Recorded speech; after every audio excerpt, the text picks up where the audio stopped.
गेल्या काही दिवसांमध्ये जागतिक बाजारपेठेत सोन्याचे दर काहीसे अस्थिर राहिले। त्यामुळे सोनं खरेदी करताना ग्राहकही बुचकळ्यात सापडले। तर अनेकदा वरखाली होणाऱ्या सोन्याच्या भावाने गुंतवणूकदारांचे कोट्यवधी रुपये बुडवलेत। अनेक जण देशोधडीला लागलेत।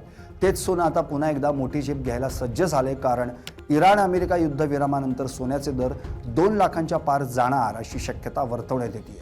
या सगळ्या मार्केटमध्ये सर्वात मोठा गेम खेळतोय तो फ्रान्स। काय आहे हे सगळं मार्केटचं गणित आणि सोन्यातल्या गुंतवणुकीतलं भवितव्य काय, हेही आपण पाहणार आहोत।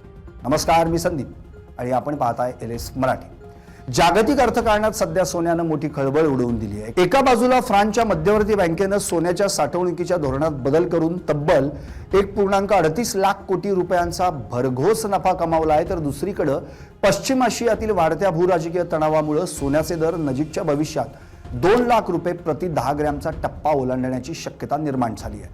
अमेरिका आणि इराण यांच्यातील संभाव्य युद्धविराम आणि त्यानंतर उद्भवलेली अनिश्चितता याला प्रामुख्याने कारणीभूत मानली जाते। बँक डी फ्रान्स या फ्रान्सच्या मध्यवर्ती बँकेनं अलीकडेच आपल्या सोन्याच्या साठ्याबाबत एक ऐतिहासिक निर्णय घेतला। बँकेनं न्यूयॉर्कमधील फेडरल रिझर्व्ह बँकेत साठवलेलं 129 टन सोनं विकलं। हे सोनं जुन्या आंतरराष्ट्रीय मानकांचं होतं। हे सोनं विकून बँकेनं त्याच किमतीत आधुनिक आंतरराष्ट्रीय मानकांनुसार असलेलं सोनं युरोपमध्ये प्रामुख्याने पॅरिसमध्ये जमा केलं।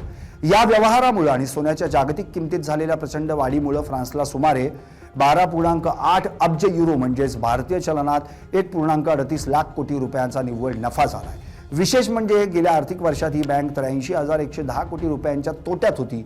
मात्र सोन्याच्या या व्यवहारामुळे हा सर्व तोटा भरून निघालाय। बँक आता 87,430 कोटी रुपयांच्या नफ्यात आली आहे। कोणत्याही देशाच्या मध्यवर्ती बँकेनं सोन्याच्या माध्यमातून इतक्या मोठ्या प्रमाणावर नफा कमावण्याची ही अलीकडच्या काळातील दुर्मिळ घटना मानली जाते। सोन्याच्या किमती वाढण्यामागे दुसरं मोठं कारण म्हणजे अमेरिका आणि इराण यांच्यातील बिघडलेले संबंध। 8 एप्रिल 2026 रोजी दोन्ही देशांमध्ये युद्धविरामाची चर्चा सकारात्मक दिशेने जात असल्याचं वृत्त आलं होतं, ज्यामुळे सोन्याच्या दरात तात्पुरती घसरण पाहायला मिळाली। गुंतवणूकदारांना वाटलं की तणाव कमी होईल, मात्र ही आशा फार काळ टिकली नाही।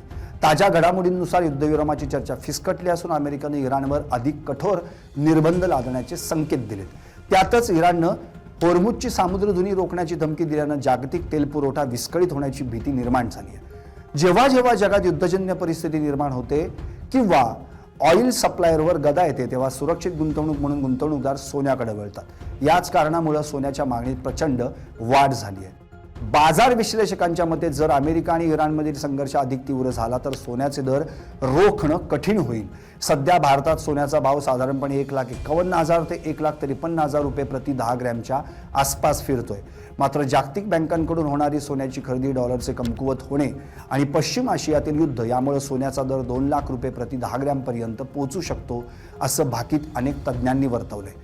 सोन्याची ही वाढ केवळ सट्टा नसून ती जागतिक अस्थिरतेचं प्रतिबिंब आहे असं मत आर्थिक तज्ज्ञांनी व्यक्त केलंय। इराणनं जर खरोखरच समुद्रमार्ग रोखला तर कच्च्या तेलाच्या किमती गगनाला भिडतील, ज्यामुळे जगभरात महागाई वाढेल। अशा स्थितीत चलनाचा दर घसरतो आणि सोन्याचं मूल्य वधारतं। भारतात लग्न सराईचा हंगाम सुरू असताना सोन्याच्या या गगनभरारीमुळे सर्वसामान्यांच्या खिशाला मोठी कात्री बसणार आहे। एप्रिल 2026च्या सुरुवातीला सोन्याच्या दरात काहीशी स्थिरता होती, पण आता आंतरराष्ट्रीय घडामोडींमुळे पुन्हा एकदा दरवाढीचे सत्र सुरू झालंय। गुंतवणूकदार आता सोन्यात गुंतवणूक करणं अधिक फायदेशीर मानतायत, कारण येत्या काळात यात मोठी वाढ होण्याची खात्री त्यांना वाटतेय। थोडक्यात सांगायचं झालं तर फ्रान्सनं सोन्याच्या साठ्यातून आपला आर्थिक डोलारा सावरला असला तरी जागतिक राजकारणातील अस्थिरता सोन्याला आगीच्या दारात घेऊन जाते। अमेरिका इराणमधील तणाव कमी झाला नाही तर सोन्याचा दर 2 लाखांचा टप्पा गाठणं आता केवळ वेळेचा प्रश्न उरलाय असं चित्र सध्या दिसून येतंय।